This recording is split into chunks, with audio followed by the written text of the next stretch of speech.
சிந்தனையை, உடல் நலத்தை சீரமைத்து உய்வித்த குருவே வாழ்க, குருவே துணை. வேதாத்ரியம் வாழ்க வளமுடன். இன்று வரை உலகில் தோன்றிய அனைத்து சித்தர்களும், ஞானிகளும், மகான்களும் மற்றும் வேதாத்திரிய கோட்பாடுகளை அர்ப்பணிப்புணர்வோடு அகிலமெங்கும் உணர்வாக்கிக் கொண்டிருக்கும் ஞானாசிரியர்களின் மதிநுட்பமும் குரு அருளோடு இணைந்து சூக்குமமாய் நம்மை சூழ்ந்திருந்து நாம் உய்வதற்கு துணை நிற்குமாக என்று சங்கல்பித்துக் கொண்டு இறைவணக்கம் குரு வணக்கத்தோடு இன்றைய தவ நிகழ்வை இனிதே தொடர்கிறோம்.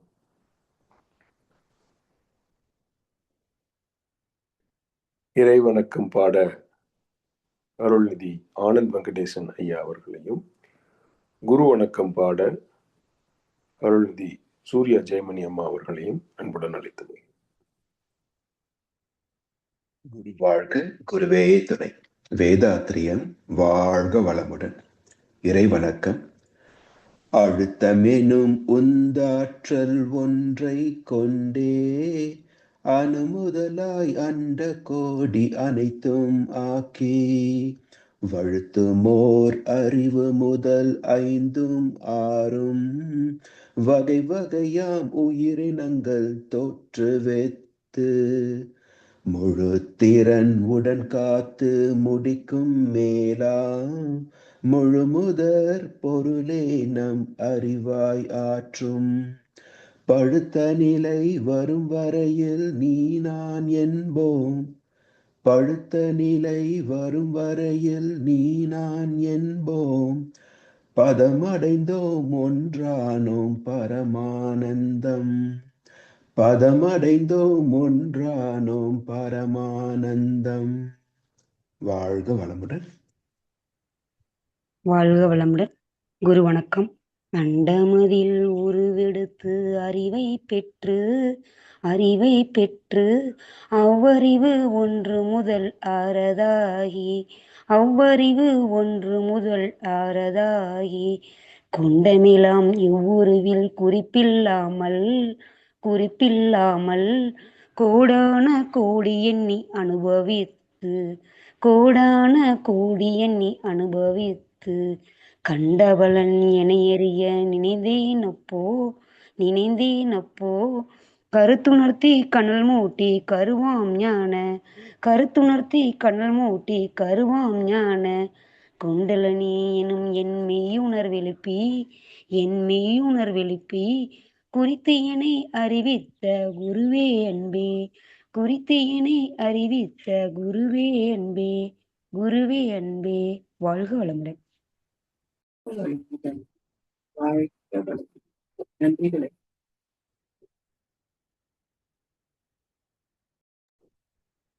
வாழ்க வையகம், வாழ்க வையகம், வாழ்க வளமுடன். இன்றைய பஞ்சபூத நவகிரக தவத்தினை மிகச்சிறந்த முறையில் வழிநடத்தி தந்த ஞானாசிரியர் பேராசிரியர் அருள்நிதி ராதா ரவிச்சந்திரன் அம்மா அவர்களை வாழ்த்துவோம். அருட்பேராற்றல் கருணையினால் அருள்நிதி ராதா ரவிச்சந்திரன் அம்மா அவர்களும் அவரது அன்பு குடும்பத்தினரும் உடல் நலம், நீலாயுள், இறை செல்வம், உயர்ப்புகள், மெய்ஞானம் ஓங்கி வாழ்க வளமுடன். அவர்களின் அருட்தொண்டு, ஆன்மீக தொண்டு வாழ்க வளமுடன், வாழ்க வளமுடன், வாழ்க வளமுடன். நன்றிங்கம்மா.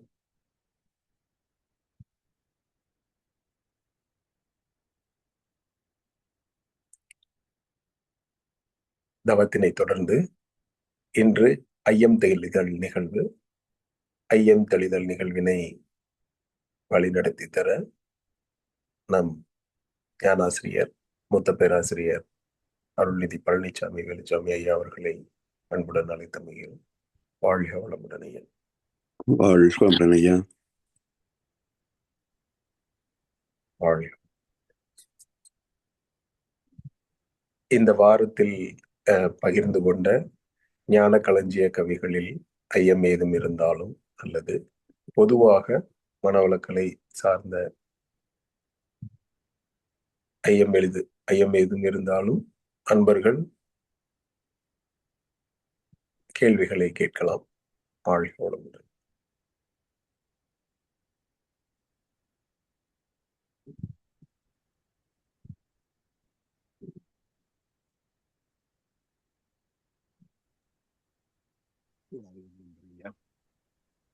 மௌனமே கேள்வியா? ஆனந்த் ஐயா இல்லைங்க, மியூட்ல இருந்து வெளியில வர நேரம் ஆயிடுச்சு. அந்த ஆப்ஷன் இல்லை, அதனால கொஞ்சம் லேட் ஆயிடுச்சு, மன்னிக்கவும்.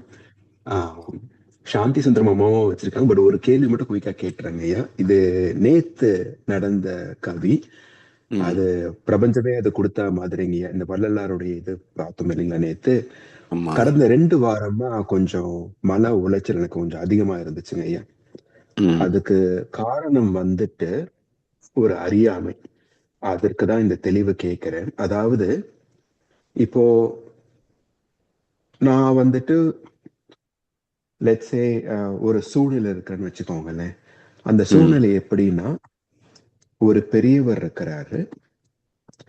அந்த பெரியவருக்கு வந்துட்டு நம்ம இது சம்பிரதாய பிரகாரம் மரியாதை கொடுப்போம், சரிங்களா? ஸோ அது மரியாதை, பெரியவங்க மரியாதை. ஏன்னா அவங்க நிறைய கத்துக்கிட்டு இருக்கிறாங்க. ஸோ அதனால அவங்களுக்கு மரியாதை. அதுக்கப்புறம் நம்மளுக்கு சுயமரியாதைன்னு ஒண்ணு இருக்குது. ஏன்னா சில நேரங்கள் வந்துட்டு சில கருத்துக்கள் வந்துட்டு ஏற்புடையதாக இருக்காது, ஆர் அதுல அதை எப்படி சொல்றது, கரெக்டா இருக்காது.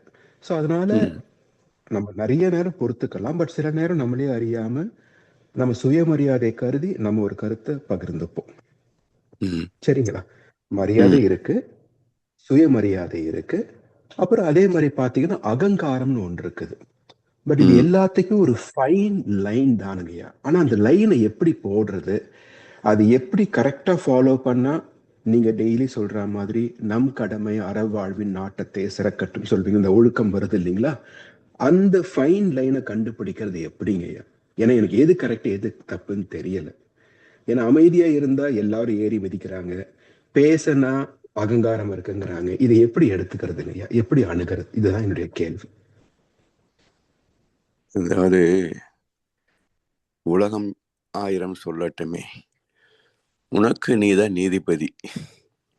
மனிதன் எதையோ பேசட்டுமே, மனசை பார்த்துக்க நல்லபடின்னு கண்ணாசன் 4 வரிகள் இருக்கு. மனசை பார்த்துக்க நல்லபடி, இதுலதான் இருக்குது விஷயம். ஏன்னா நம்மிடத்திலே தவறுகள் இருந்து அதை யாரா சுட்டி காட்டுறாங்க அப்படின்னு சொன்னா அந்த இடத்துல அதை மதிப்போடு ஏற்று அதை நம்ம திருத்திக் கொள்வதற்கு முயற்சி எடுக்கணும். இதுதான் நமக்கும் நல்லது, உறவுக்கும் நல்லதாக இருக்கும். சில சமயங்களிலே நம்மளுக்கு இருக்காது, ஒரு தவறான புரிதலிலே ஒரு தப்பு அல்லது குறை சொல்லி பேசுவாங்க. அது மாதிரி இருக்கிற போது அப்படி இல்லை என்பதை எக்ஸ்பிளைன் பண்ணலாம். அது ஏற்றுக்கிறதும் ஏற்றுக்காததும் அவருடைய பக்குவம் தான். ஸோ ஏற்றுக்கிட்டா பிரச்சனை சால்வ்டு, நமக்கும் ஒரு நிறைவாக இருக்கும். ஏற்றுக்கொள்ளவில்லை அப்படின்ற போது நம்முடைய ஈகோ ஹர்ட் ஆகும். ஸோ இப்படி இருக்கக்கூடிய சூழ்நிலைகள் இது எப்படி நம்ம கையாள்வது அப்படின்னா, ஆணவம் எப்பவும் உச்சத்தோட தான் பார்த்துக்கிட்டு இருக்கும். அதை கேர்ஃபுல்லாக தான் ஹேண்டில் பண்ணி ஆகணும். அதற்கு சந்தர்ப்ப சூழ்நிலைகள் மிகவும் தாக்கத்தை ஏற்படுத்தும். பல சமயங்களில் நம்ம அவேர்னஸோடு இருந்தாலும் கூட ஏதாவது ஒரு சமயத்தில் அந்த அவேர்னஸ் குறையும் போது டக்குன்னு வார்த்தைகள் பழைய நிலையில உணர்ச்சி வயப்பட்ட நிலையில நறுக்குன்னு வார்த்தைகள் வந்துடும். ஸோ இதுக்கு மேலும் ஒரு பக்குவம் நமக்கு தான் வேணும்.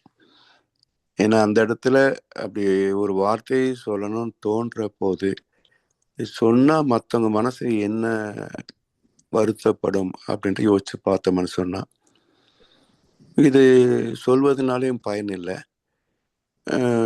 நமக்கு எந்த மாற்றமும் அவங்க மாற்றத்தை செய்ய மாட்டாங்க, பயன் இல்லை. ஆனால் சொன்னால் அவங்க மனசு வருத்தப்படும். அப்போ சொல்லி என்ன பிரயோஜனம்? ஸோ சொல்லி பயனில்லை சொல். அப்போ நமக்குள் வருத்தம் ஏற்படும், எத்தனை நாளாக பொறுத்துட்டு போகிறது அப்படின்ற மாதிரி வருத்தம் ஏற்படும். சில உறவுகளிலே, சில நட்புகளிலே அல்லது சில சமுதாய சூழ்நிலைகளிலே வந்து அதை அப்பப்போ பொறுத்து பெருசாக தெரியாது. பட் ஃப்ரீக்வெண்ட் கான்டாக்ட், தொடர்புடையவர்கள், நண்பர்கள், அந்த இடத்துல தான் இந்த சிக்கல் கொஞ்சம் அதிகமாக இன்டென்சிஃபைடாக இருக்கும். பல சமயங்களில் பொறுத்து போனாலும் ஏதாவது சமயத்தில் அது வெடித்து வெளியே வரத்தான் பார்க்கும். ஸோ அது மாதிரியான சூழ்நிலைகள் தவிர்க்கணும்னு சொன்னாக்க இன்னும் மனசுக்கு பக்குவம் வேணும். ஸோ அதெல்லாம் எப்படி பெறுவது அப்படின்னு சொன்னாக்க ஒரே சுருங்குதல் தான். அதாவது இந்த ஆணவம், அங்கீகாரம், எதிர்பார்ப்பு, இது எல்லாமே இந்த மைண்ட் கேம்ஸ் தான், மனதனுடைய எதிர்பார்ப்புகள், விளையாட்டுகள் தான். நீ மனசுன்றது இப்படித்தான் இருக்கும் அப்படின்னு அதை அக்செப்ட் பண்ணிக்கிட்டோம் வச்சுங்களேன். ஸோ அந்த ரெகக்னிஷன் அப்படின்றத அவாய்ட் பண்ண தொடங்கிட்டோம்னு சொன்னாக்க மனசும் வந்து அவ்வளவு ஃபோர்ஸ்ஃபுல்லாக இருக்காது. அப்போ எதை பார்த்தாலும் கக்னிஷன், டிஸ்கிரிமினேஷன், இது தவிர்க்க முடியாத மனதின் இயல்பு. அப்போ அந்த டிஸ்கிரிமினேட் பண்ணும்போது நமக்கு பிடிச்சது பிடிக்காததுன்னு இருந்துக்கிட்டே இருக்கும். அப்போ இதை வந்து தவிர்க்க முடியாது, அதை சமாளிக்கத்தான் கற்றுக்கணும். ஸோ இதுக்கு தான் அகநோக்கு பயிற்சிகள். அகநோக்கு பயிற்சியில் 2 இருக்கு. ஒன்று அகத்தவம், இன்னொன்று அகத்தாய்வு. அப்போ அந்த 2 பயிற்சிகளையும் நம்ம வந்து இன்னும் எவ்வளோ உள்ள போகணும்னு பார்க்கணும். இதுக்கும் தவறி சிலது வரும். ஏன்னா மன வருத்தம் என்பது ஒரு வகையான பாவப்பதிவின் வெளியேற்றம் தான். ஏதோ ஒரு வகையில சில பேருக்கு நோய் வரும், சில பேருக்கு பொருள் நட்டம் வரும், சில பேருக்கு மன வருத்தங்கள் வரும்.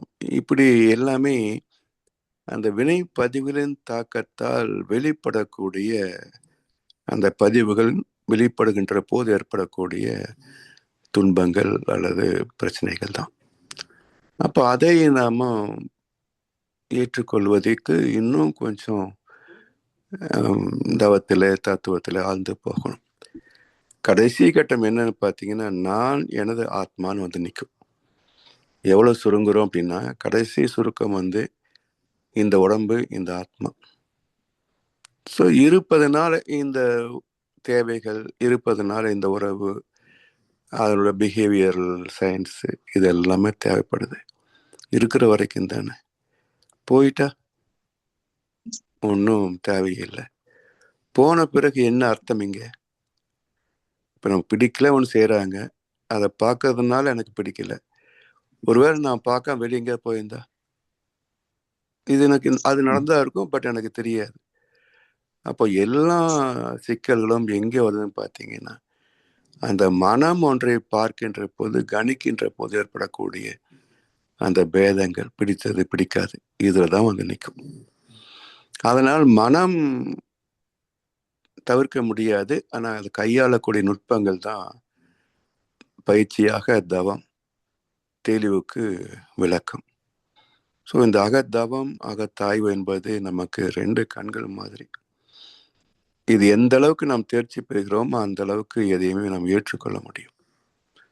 உடனே ஆஹா அப்படின்ற மாதிரிலாம் இல்லாமல், ஓகே அவங்களுடைய சூழ்நிலை என்னவோ, காரணம் என்னவோ அப்படின்னு ஏற்றுக்கிட்டோம்னு சொன்னாக்க அதை பொறுத்து கொள்ளக்கூடிய தகமை வந்துவிடும். அந்த மகர்ஷி வந்து ஒரு கவியில சொல்லுவாங்க, தன் குற்றம் குறை கடமை. இது 3 ரொம்ப முக்கியமான ஆஸ்பெக்ட் பாருங்க. தன் குற்றம் குறை கடமை. அப்போ இந்த பிறப்பின் நோக்கம் என்ன?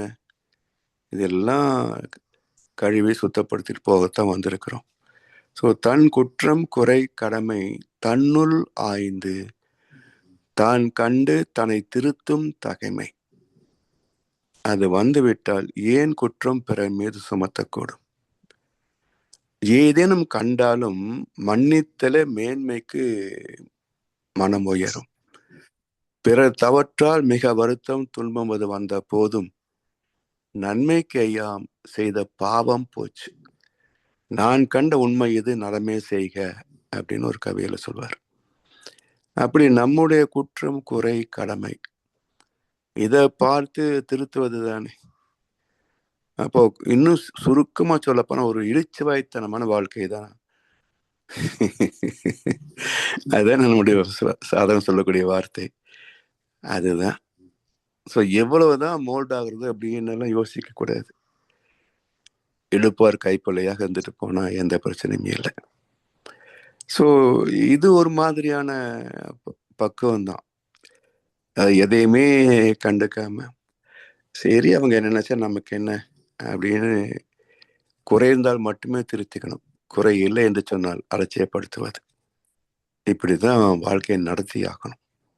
ஏன்னா இந்த உலகத்திலே பக்குவம் இல்லாதவர்கள், பக்குவப்பட்டவர்கள், பக்குவப்பட்டும் பணிவாக இருப்பவர்கள், பக்குவப்படாமலே எல்லாம் தெரிந்தது போல் இருப்பவர்கள், இப்படி நிறைய வெரைட்டி இருக்கு இல்லைங்களா? ஸோ தெரிந்தவர் தன்னை தாழ்வாக நினைப்பது பாதுகாப்பு தான். ஆனால் தெரியாதவர்கள் தன்னை மேதாவிகள் நினைக்கிறவங்க நிறைய பேர் இருக்கிறாங்க உறவு நட்பில் உலகத்தில்.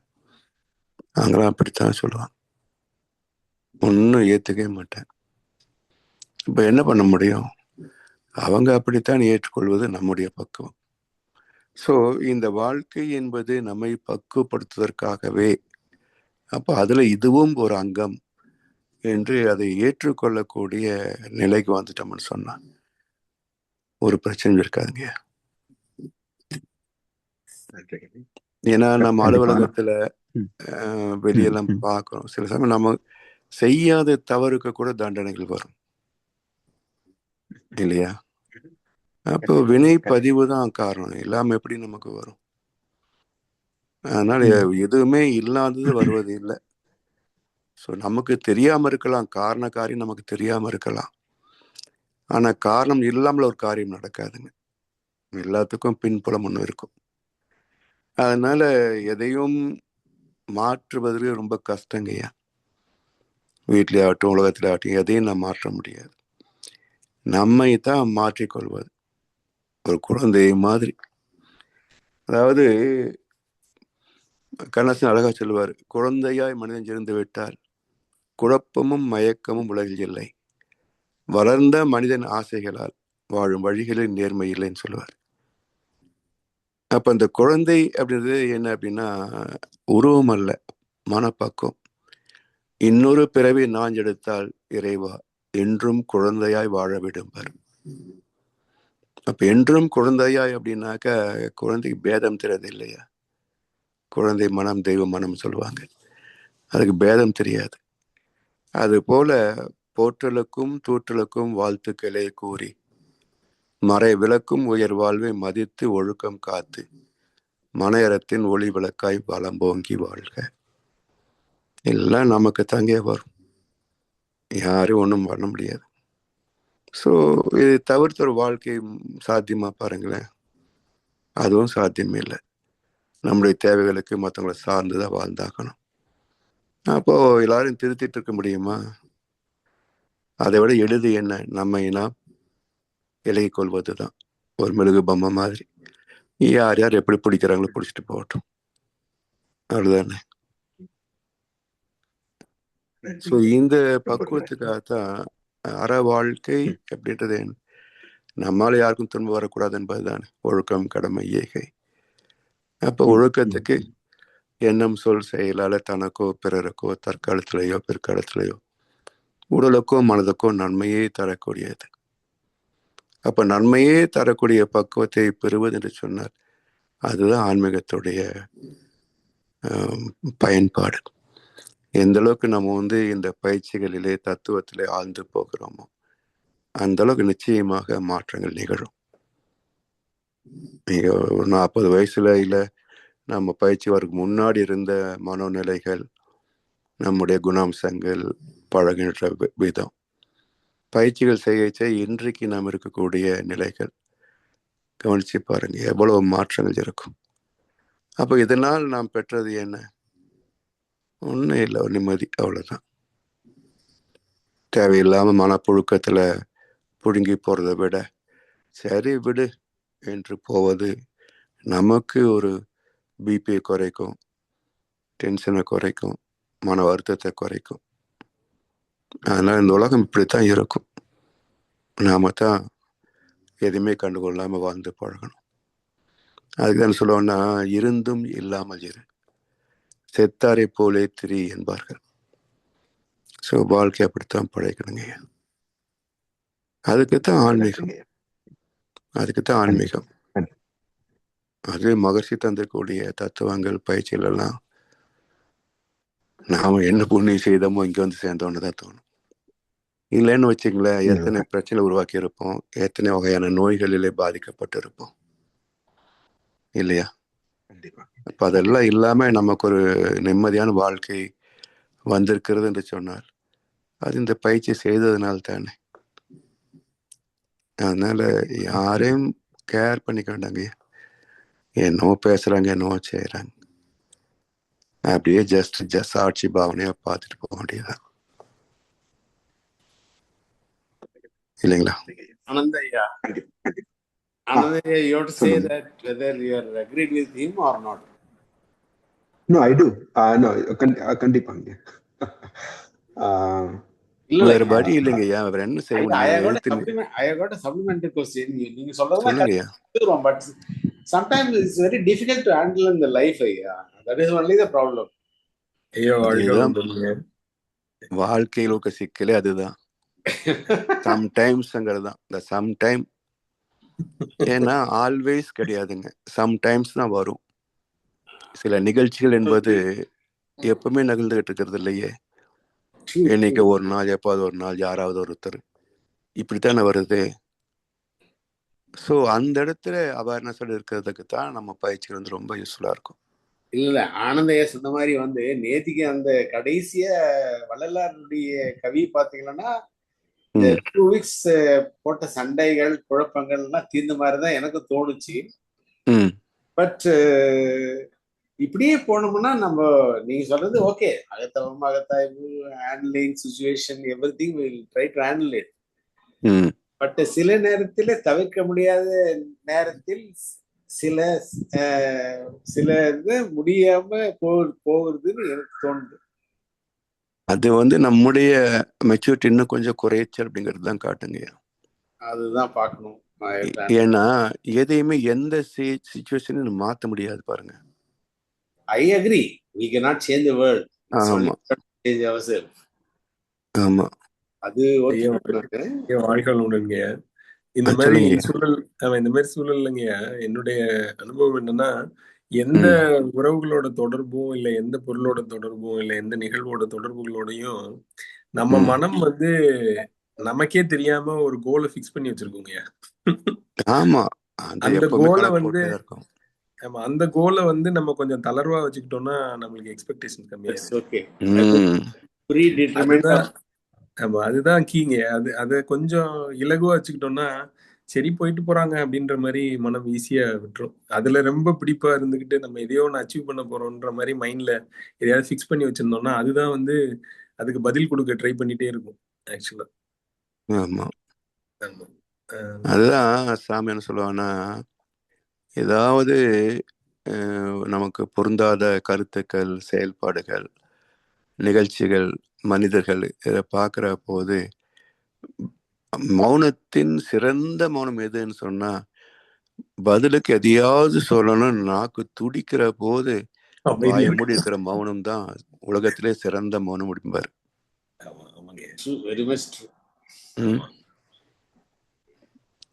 அது கொஞ்சம் பழக்கம், சில பேருக்கு அது இயல்பாக இருக்கும். மற்றெல்லாம் நான் பயிற்சியில தாங்க கொண்டு வரணும். இயல்பில் வந்து நல்லது இருக்கு, எல்லாத்திட்டையும் நல்லது இல்லாம இருக்காது. ஆமா, 100க்கு 100 நல்லதே வச்சிருக்க முடியாது இல்லையா? அப்ப இதெல்லாம் நம்ம கிட்ட குறைகள் இருக்கிறதோ அதெல்லாம் நம்ம வந்து பயிற்சியின் மூலமாகத்தான். அதாவது என்ன சொல்லுவார் வள்ளுவர் வந்து, மிகுதியான் மிக்கவை தாம் தன் தகுதியான் வென்று விடல் அப்படின்ற மாதிரி ஒரு குரல் இருக்கு. ஸோ இதுல தன் தகுதியான் வென்று விடல் அப்படின்றதுலதான் சூட்சமம் இருக்கு. தகுதி என்பது குவாலிஃபிகேஷன் இல்லையா? அப்போ தன்மை என்பது நம்முடைய இன்ஹரண்ட் கேரக்டர், தகுதி என்பது வெளியிருந்து நம்ம வாங்கிக்கிட்டது, கத்துக்கிட்டது. அப்போ நமக்கு தன்மை இல்லை என்றாலும் கூட தகுதியினால் வென்றுவிடல், அதுக்குதான் பயிற்சி. அந்த நட்சத்திராக்கு வந்து பயாலஜி வரும்போது ரெண்டு ரெண்டு கேரக்டர்ஸ் வந்து கிரியேச்சர்ஸ்க்கு இருக்கு. ஒன்று வந்து இன்ஹெரிட்டட் ட்ரைட்ஸ், இன்னொன்று வந்து ட்ரெயின்டு ட்ரைட்ஸ்ன்னு சொல்லுவாங்க. இப்போ இப்போ வந்து ஒரு மாடு இருக்குன்னா, நம்ம கண்ணுக்குட்டி இருக்குன்னா பால் குடிக்கிறது, பாலை தேடி போறது, மடியை தேடி போறதுன்றது வந்து இன்ஹெரிட்டட் ட்ரைட்ஸ். ஆனா வந்து இதே ஒரு டாக் இருக்குன்னா அந்த டாக் வந்து நம்ம சொன்ன மாதிரிலாம் செய்யும்.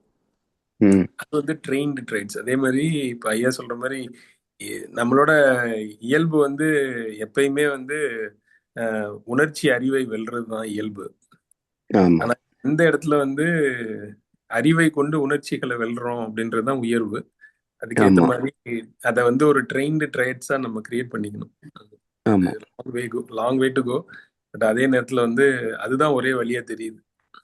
வேற வழி இல்லைங்கய்யா. நீங்க அப்படியே யோசிச்சு பாருங்க, நம்ம கடந்து வந்த பாதை, அதுல எவ்வளவு நம்ம வந்து ஜெயிக்க முடிஞ்சது, மாற்ற முடிஞ்சது, இல்லை அதனால் என்னெல்லாம் நம்ம சந்திச்சோம், விளைவுகள் எல்லாம் பார்த்தீங்கன்னா அப்படித்தான்.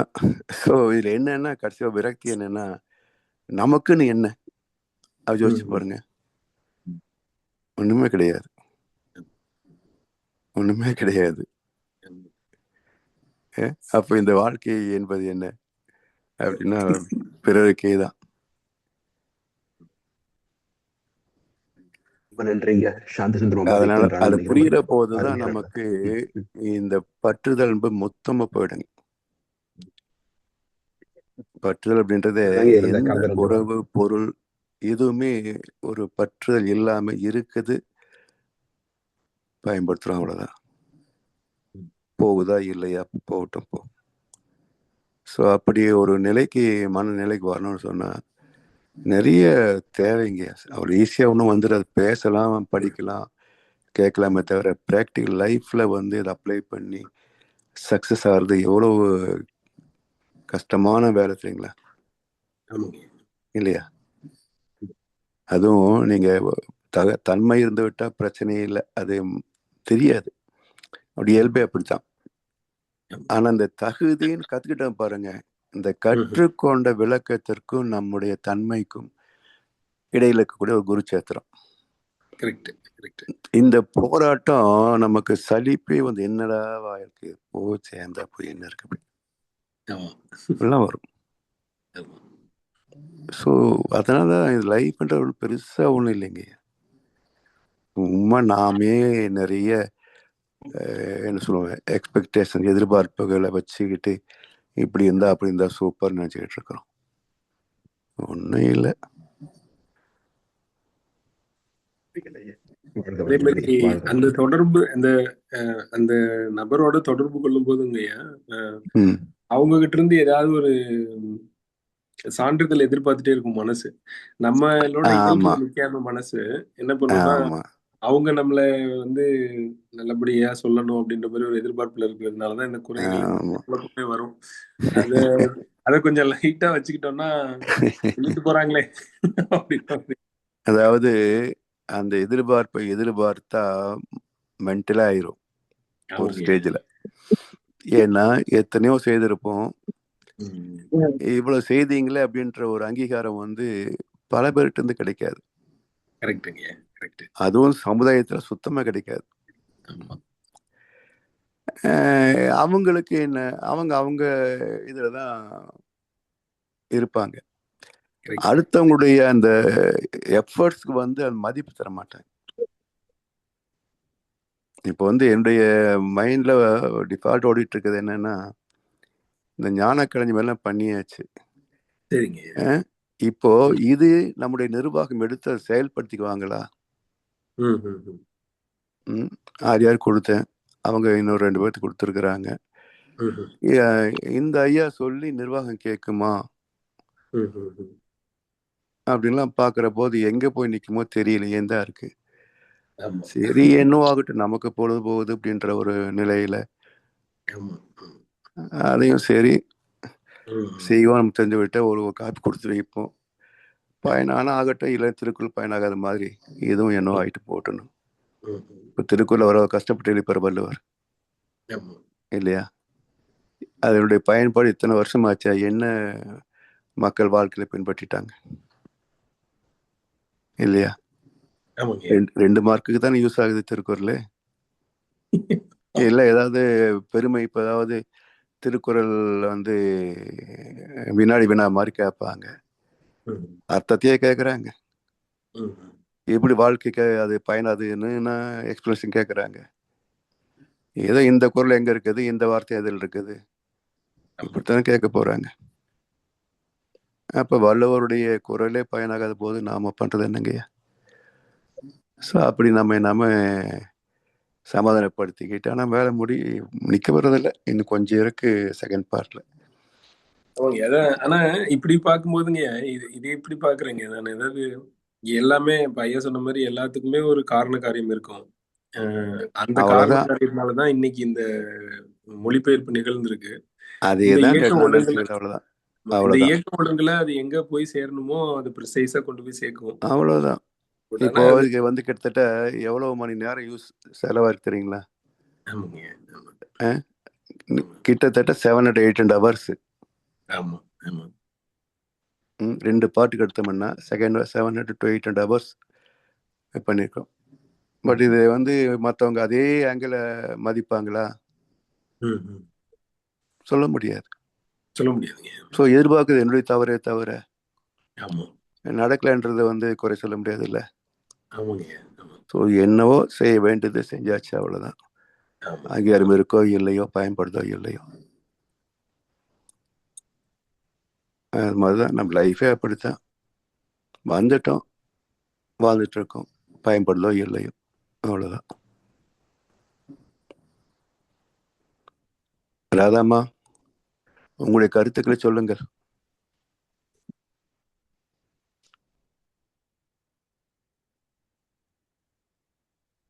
ராதாம்மா இருக்காங்களா?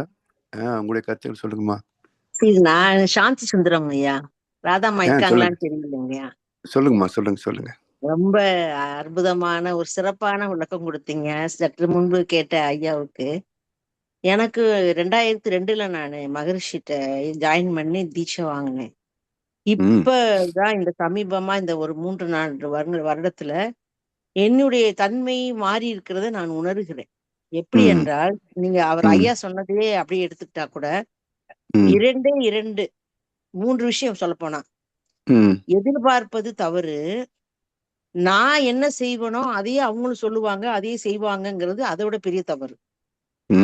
2வது, என் மேல் குறையே இல்லாத போது கூட மற்றவங்க என்னை குறை கூறும்போது அவங்க அறியாமையில சொல்றாங்க அப்படின்னு சொல்லி எதிர்வாதம் பண்ணாமல் ஏற்றுக்கொள்வது ஒரு பக்குவம் அந்த தவத்தின் மூலமாக கிடைக்குது.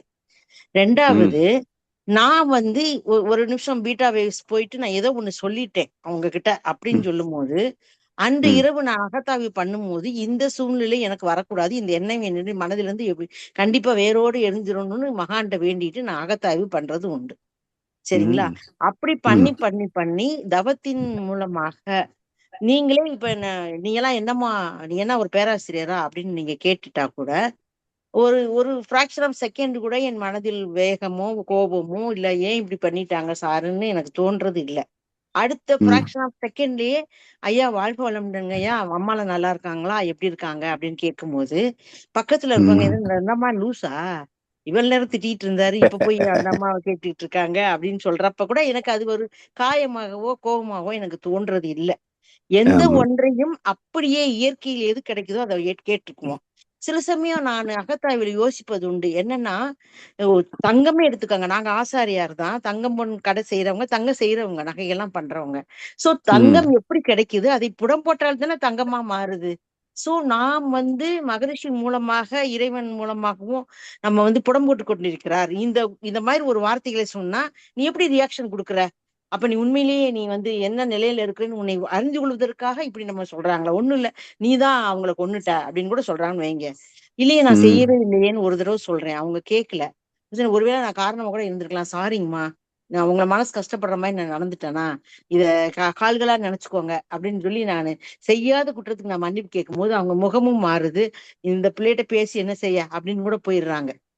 சோ சுத்தி இருக்கவங்க கேக்குறாங்க, ஏங்க ஒண்ணுமே நீங்க சொல்லவே இல்லை, நீங்க ஏங்க அவங்க கிட்ட போய் சாரி கேக்குறீங்க, இவ்வளவு பெரிய பேராசிரியர் இருக்கீங்க, இது கூட உங்களுக்கு தெரியாதா அப்படின்னு கேட்கும் போது அவங்க மீண்டும் ஏதும் சொல்லாம இருக்கிறதுக்காகவும் என்னுடைய மனம் பக்குவப்பட்டது நிலையில நான் இருக்கிறதுனால நான் சாரி கேட்கறதுல தப்பு இல்லையே, செய்யாத தவறா இருந்தா கூட இறைவனுக்கு தெரியுமில்ல நான் என்ன பண்ணேன்னு.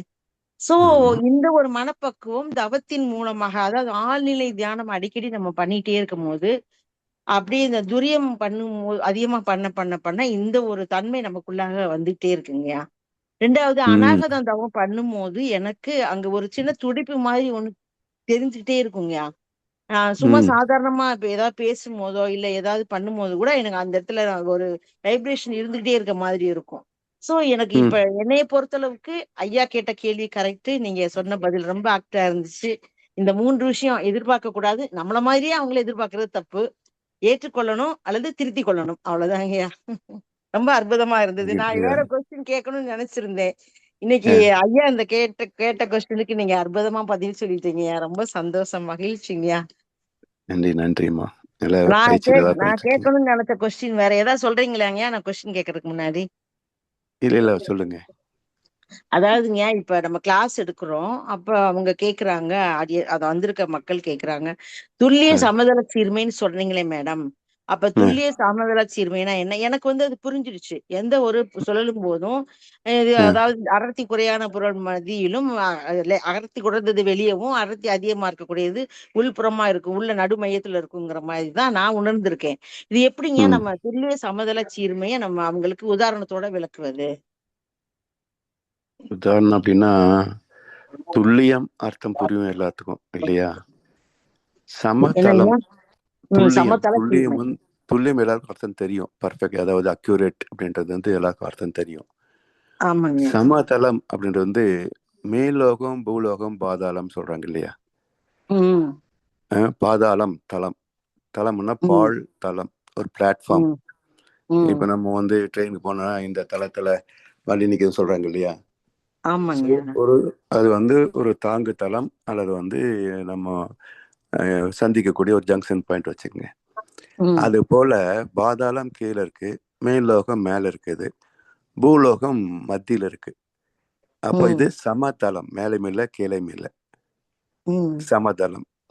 அப்போ இந்த இன்ஃபீரியாரிட்டி சுப்பீரியாரிட்டி காம்ப்ளெக்ஸ் சொல்றோம் இல்லையா, உயர்வாகவோ தாழ்வாகவோ எடுத்துக்காம சமநோக்கு சொல்றோம் இல்ல, சமநோக்கு பிளஸ் மைனஸ் இல்லாம, நம்ம மேத்தமெட்டிக்ஸ்ல பிளஸ் போட்டு கீழே மைனஸ் போடுவாங்க இல்லையா, பிளஸ் ஆர் மைனஸ் அப்படிங்கிற மாதிரி, அது மாதிரி இதோ சமதளம், அதிகம் இல்லை குறைவு இல்லை, எக்ஸாக்ட் பொசிஷன்.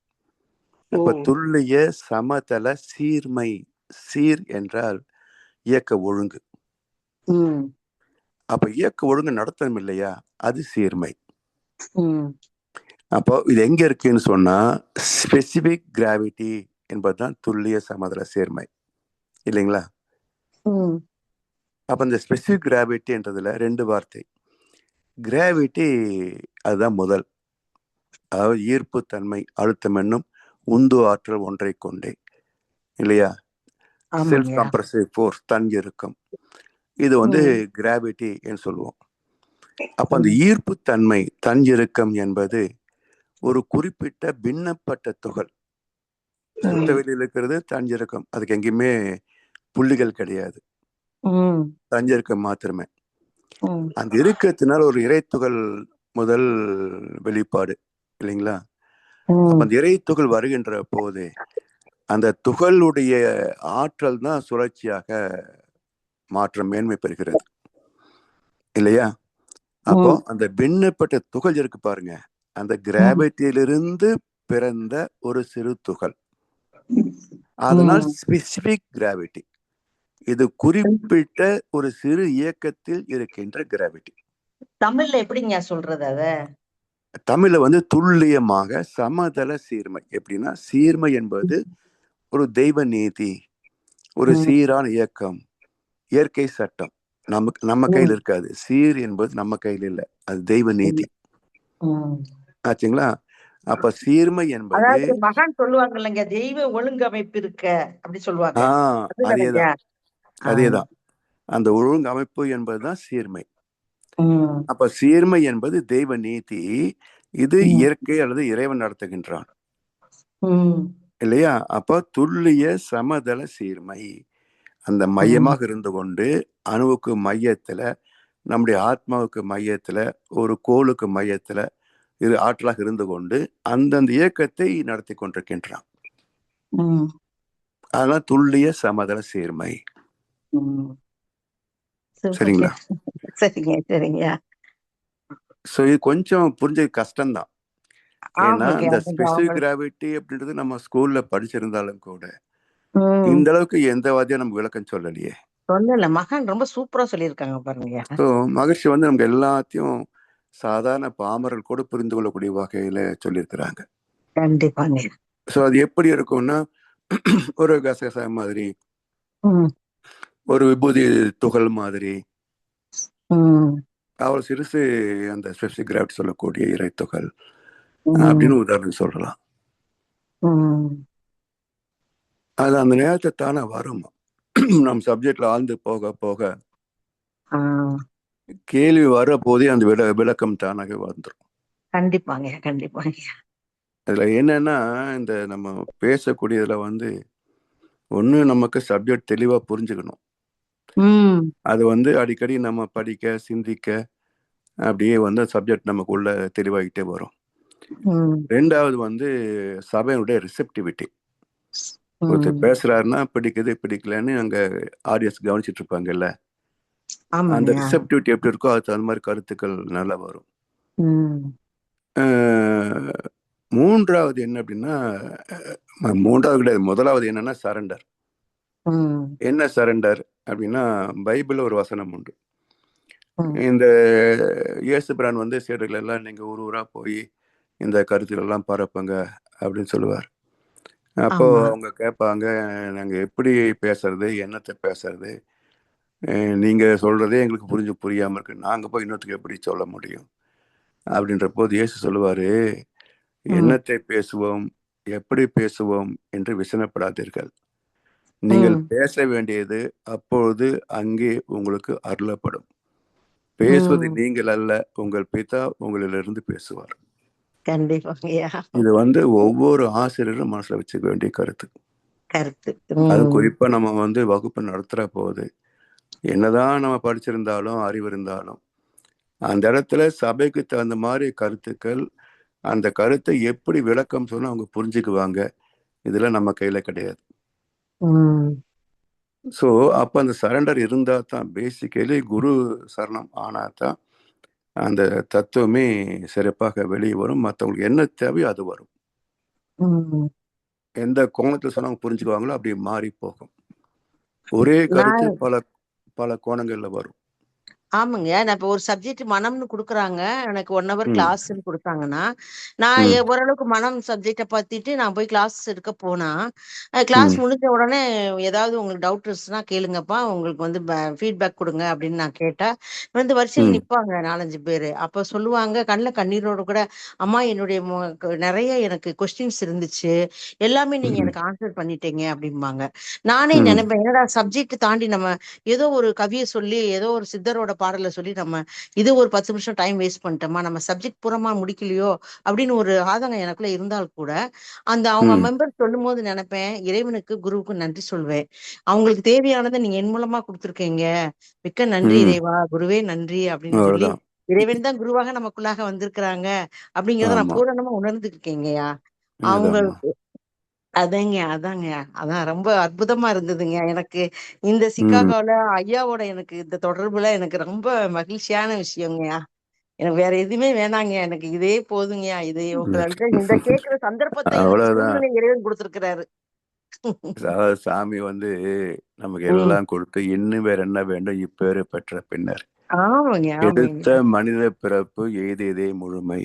அவ்வளவுதான், இதுக்கு மேல என்ன தேவை இருக்குங்க?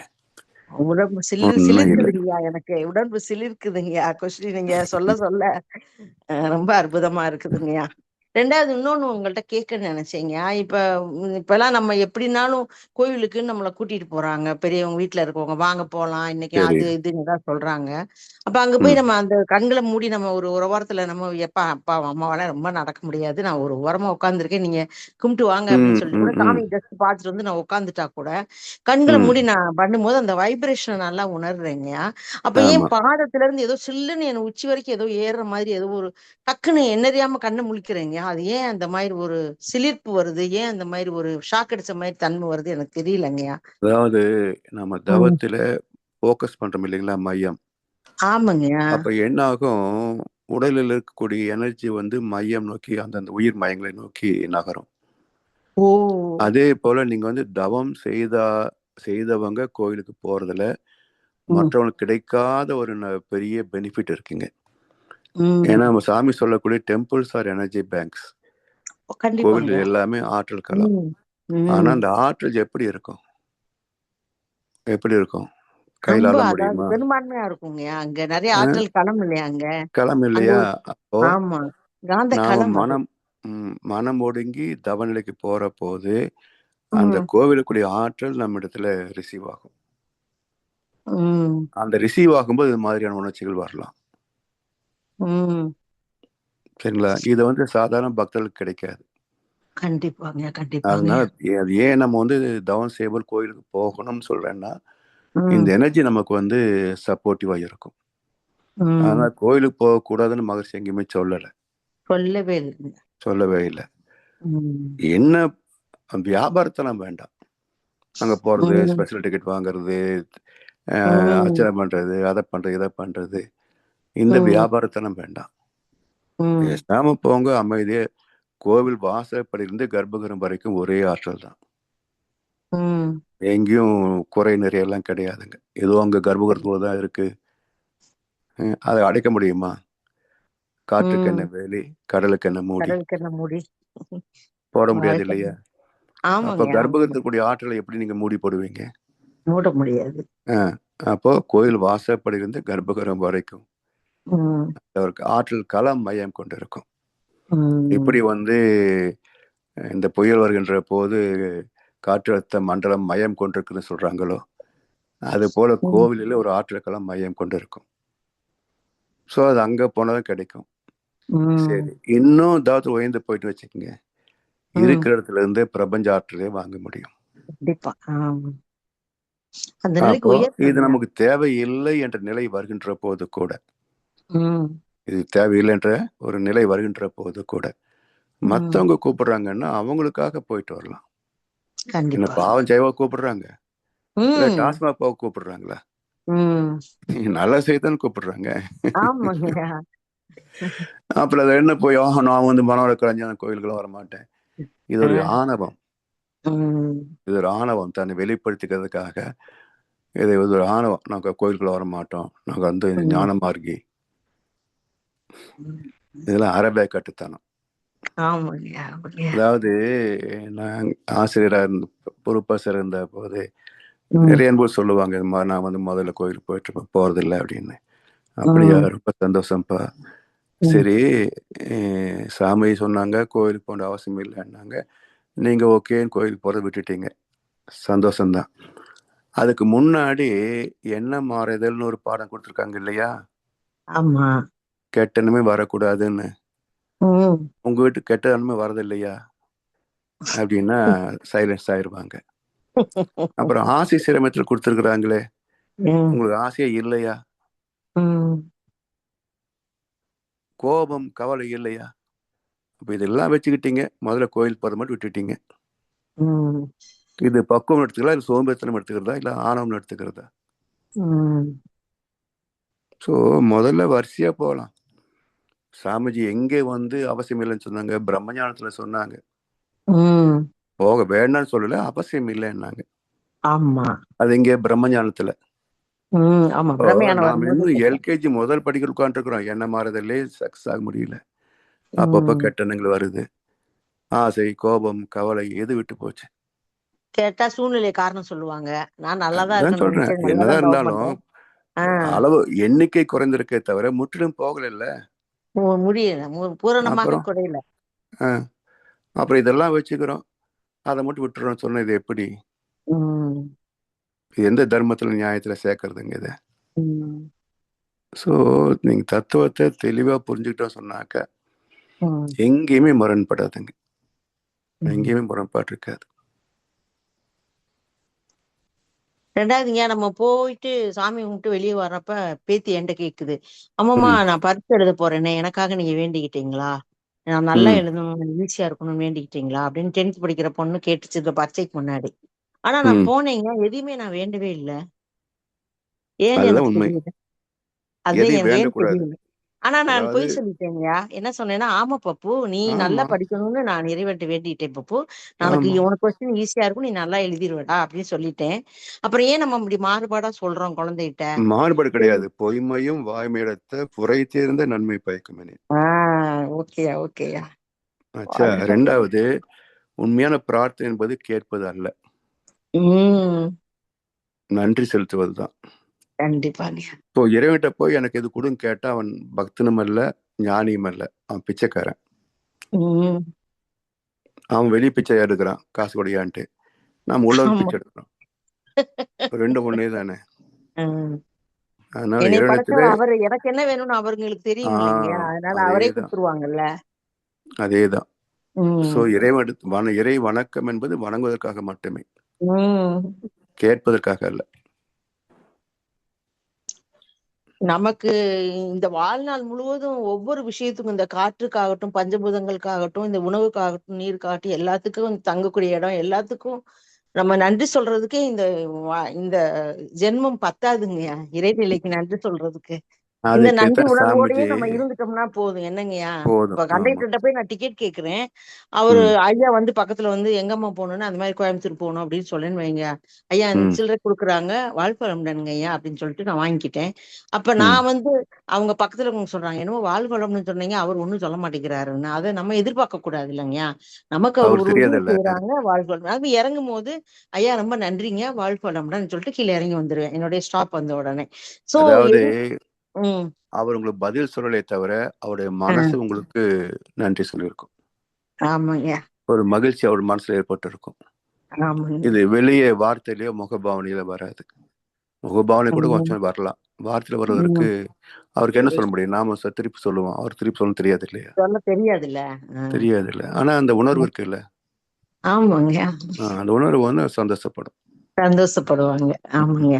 ரெண்டாவது, ஒரு வயதானவங்க ஒரு 60 வயசு 70 வயசுக்கு மேல அவங்கள பார்க்கும் போதே ஏழ்மையில இருக்கிற மாதிரி இருந்தா, அவர் ஐயா கூப்பிட்டு, ஐயா அவங்க எங்க போகணுமோ டிக்கெட் என்கிட்ட அவங்கள்ட்ட கொடுத்துருங்க, பணம் என்னோடதுல இருந்து எடுத்துருங்க ஐயா அப்படின்னு சொல்லுவேன். அந்த அம்மா போய் டிக்கெட், என்னம்பா காசு வாங்காம நீ டிக்கெட் கொடுத்துட்டு போறேன்னு, முன்னாடி ஒரு அம்மா இருக்காங்க, அவங்க கொடுத்துட்டாங்க பாட்டி, நீங்க உங்க ஸ்டாப் வந்து இறங்கிக்கங்க அப்படின்னு சொல்லிடுவாங்களா. அந்த அம்மா இறங்கும்போது வந்து, நீங்க பொண்ணு மாதிரிடா, ஏன்டா நீ எனக்கு பணம் கொடுத்த அப்படின்னு. இல்லம்மா, நீங்க எனக்கு அம்மா மாதிரி தானே, நீ உங்களை பார்த்தா எனக்கு உங்களுக்கு செய்யணும் போல இருந்தது, என்னை ஆசீர்வாதம் பண்ணுங்க அப்படின்னு சொன்னோடனே அந்த அம்மா சந்தோஷத்தை விட்டு கிளம்பி போவாங்க. இது மாதிரி ஒரு சின்ன சின்ன விஷயங்கள் மக்களுக்கு செய்யணும், சமுதாயத்துக்கு செய்யணும், இறைவனுக்கு செய்யணும் அப்படிங்கிற அந்த தன்மையோட தாங்க நான் இப்பொழுது என்னுடைய வாழ்க்கையை கழித்து கொண்டிருக்கிறேன் இல்லையா. ஈத்துவக்கும் இன்பம்.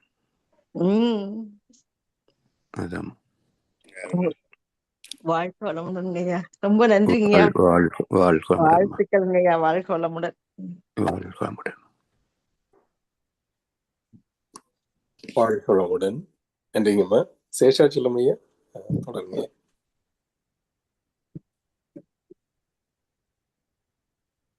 ஐயா உங்களுக்கு வகுப்பு இருக்குங்களாங்க? தொடர்ந்து இது மலேசியா கிளாஸ் இருக்குமா? சரிங்க, நிறைய பண்ணிக்கலாங்களாங்க? பண்ணிக்கலாமா? சரிங்க, நல்லதுங்க.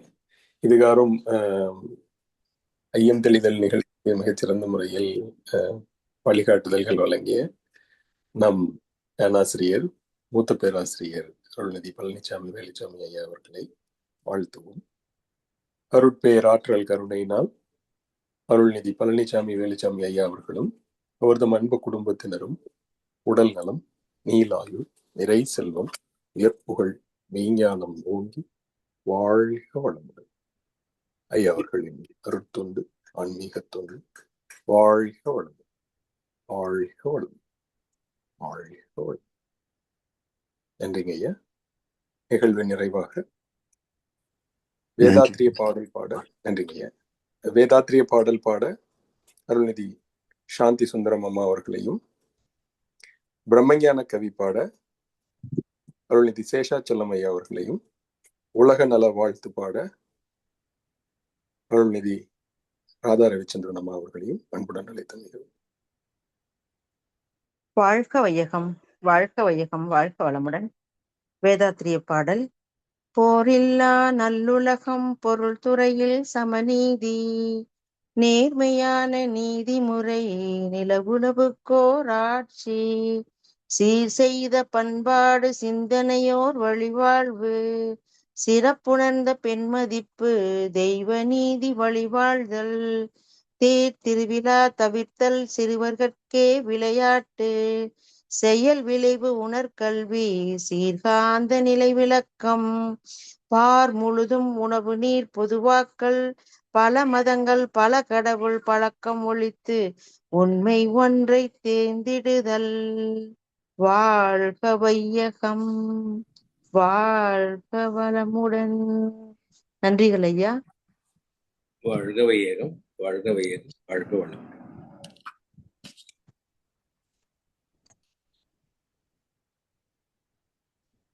பிரம்மஞான கவி. இறைவழியே தன்னிருக்க சூழ்ந்தெழுத்தும் ஆற்றல், இதன் திணிவு மடிப்பு விழ சுழலும் நுண் விண்ணாம், இறைவெளியில் விண் சுழல நெருக்குகின்ற உரசல், நிலவெளியில் எழுப்புகின்ற நேரிலைகள் காந்தமாம், மறைபொருளாம் காந்தம் தன் மாத்திரைகள் ஐவகை, மலைக்காதீர் விண்கூட்டம் மாபூதம் ஐந்துமாம், முறையாய் அக்காந்த அலை மனமாம் உயிர் உடல்களில் மதி உயர்ந்து உண்மை பெற மாபிரம ஞானமாம். வாழ்க வையகம், வாழ்க வையகம், வாழ்க வளமுடன். வாய்ப்புக்கு நன்றிகளை.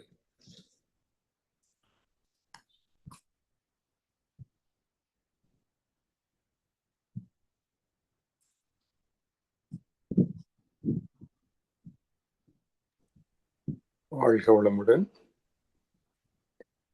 அம்மா தாரகீஸ்வரி அம்மா, உங்களுக்கு வாய்ப்பு இருக்குங்களாங்கம்மா? உலக நல வாழ்த்து பாட.